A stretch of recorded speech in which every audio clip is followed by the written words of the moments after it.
The reason why these ages of development are so useful is because we can look back at the different growth spurts from infancy through adulthood and figure out what's going on inside of us right now. As a 50-year-old man, if I have a big upset in my love relationship, what I like to say is all upset occurs in the past. Almost always, if I'm in upset, it's triggered something from the past. I mean, unless you're poking me with a sharp stick right now, my upset is not really in the present. It's from something that happened when I was 3 years old or 6 years old. And my upset with you right now is actually reminding me of my upset with mom or with dad when I was 3.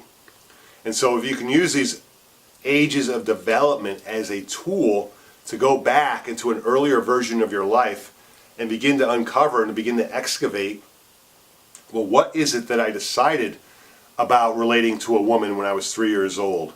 Or what was it that I decided about money when I was 6 years old? Or what was it that I decided about interacting with kids in the playground that now informs me about, well, how do I interact with the people at work? And so these ages of development are huge, because what you'll see is, like when I'm in an upset in my love relationship, what's great is to then ask the question as I'm upset, is what age am I right now? And if I can really be honest and really be rigorous and really dig in, I might discover that this upset that's occurring for me right now with you, I'm being a 6-year-old. I was like, well, I'm a 6-year-old. Huh, that's interesting. What was going on for me when I was that 6-year-old? Who was around me? Who was I upset with at 6? And we can use a process of regression to go back to the 6-year-old version of me or the 3-year-old version of me and figure out, well, what was going on and what was the upset and what is the unresolved issue that as a 50-year-old man is still driving me in my love relationship today. And so these ages of development are huge, they're powerful, because they allow you to begin exploring and excavating your own internal wiring. And that's powerful. John Bradshaw categorizes the ages of development to 4 rough categories. One is the infancy stage, which he calls a very codependent stage. I mean, you're just totally dependent on these gods, these parents that are feeding you and giving you warmth and everything. I mean, you're totally dependent on them. And then as a toddler, you go into a counter-dependent stage, which is like, no, I don't need you. I'm going to begin to form boundaries and define myself different from you. And then as you mature, still in the preschool age, you become more independent, like you start putting on your own clothes, take care of yourself in the bathroom, you feed yourself maybe a little bit, and you start taking on art projects and you start doing things for yourself. And then once you're in school, you then enter into this interdependent stage, which is co-creative and synergistic, and you begin learning, well, how do you coordinate activity, how do you play, how do you work, how do you interact with other people and get things done like you want to get things done, like how do you do this art project, or how do you have fun out in the playground. And so that becomes an interdependent stage. And what's huge about John Bradshaw's ages of development is you can actually apply them now. Like if I'm in a new love relationship, I can see me going through this codependent stage at the beginning. It's like, oh, googly-eyed, and we're just totally connected in that way. And then at some point in the love relationship, it's like, oh no, I am now asserting my boundaries and I'm going to push you back. And then there's the independent stage where I'm standing completely on my own 2 feet. And then eventually, as the relationship matures, there's an interdependent, synergistic, co-creative version of the relationship that the relationship matures into. My friend Heather Steele has developed a different set of ages of development, more fine-tuned, which is from 0 to 3, you're at feeling, you're very much feeling, it's pre-verbal, and you kind of just have a feeling sense of the world. From 4 to 6, you begin taking on a right and wrong, good and bad view of the world, which is huge because I believe that our language and our culture is very much rooted in good and bad and right and wrong, and that's a foundational, fundamental level of the language and the culture and our understanding of what it means to be in society with each other. And from 7 to 9, Heather's ages of development is called magical thinking, where there's Santa Claus and there's fairies and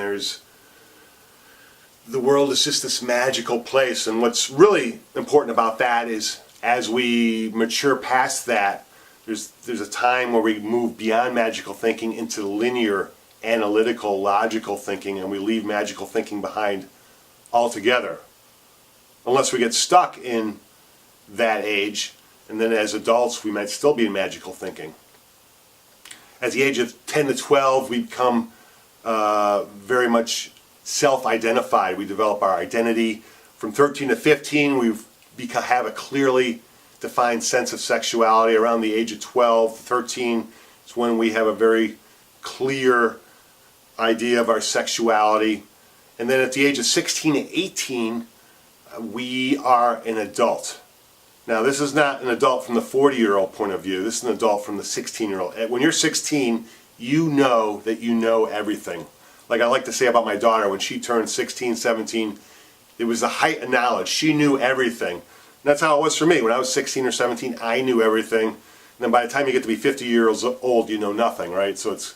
But at 16, 17, you know everything. You're an adult. You are sure you understand the world from the adult perspective. And then 19 to 21, that's the age of development where there's shoulds, like you should go out and get a job, you should go out and create a business, you should be broke like your parents. There's this whole list of mostly unconscious shoulds, rules, regulations of how you're going to go out and live your life. And then from 22 to 30, you're in a very fast growth period.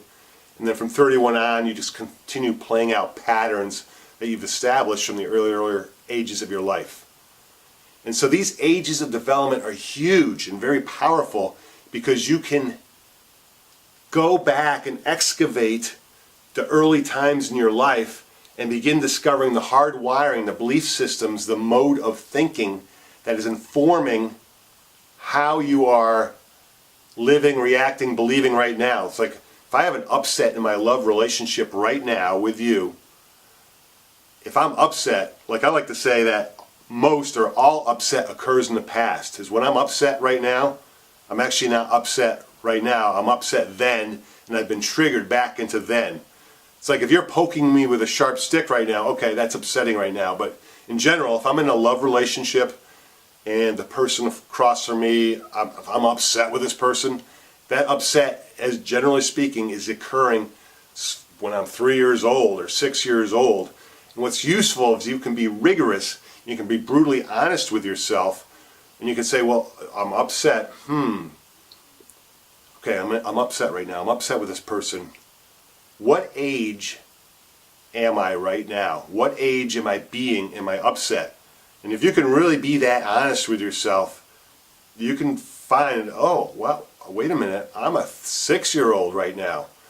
And if you can get that far, then you can begin to go back and remember, well, who was I with when I was 6 years old? What was going on? What was my living situation? Who was I upset with at 6 years old?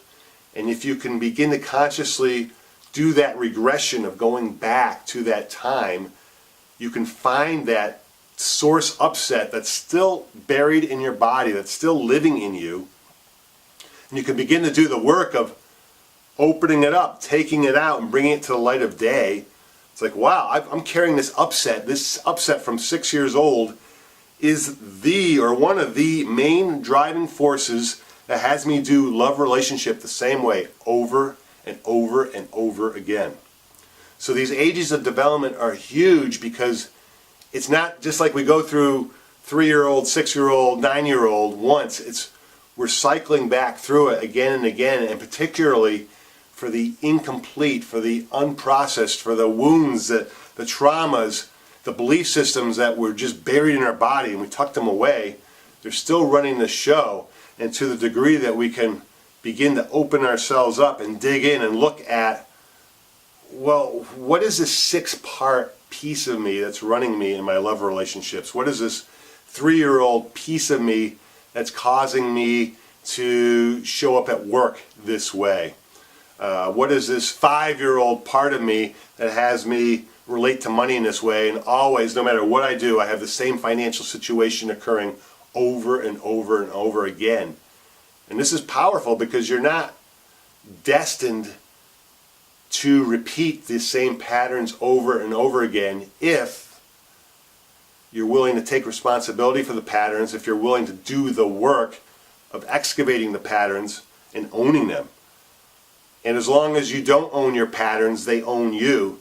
But it is possible to do the work of going back, excavating, and saying, wow, look at this 5-year-old part of me that has me do money this way. Look at this 3-year-old part of me that has me do intimate love relationship this way.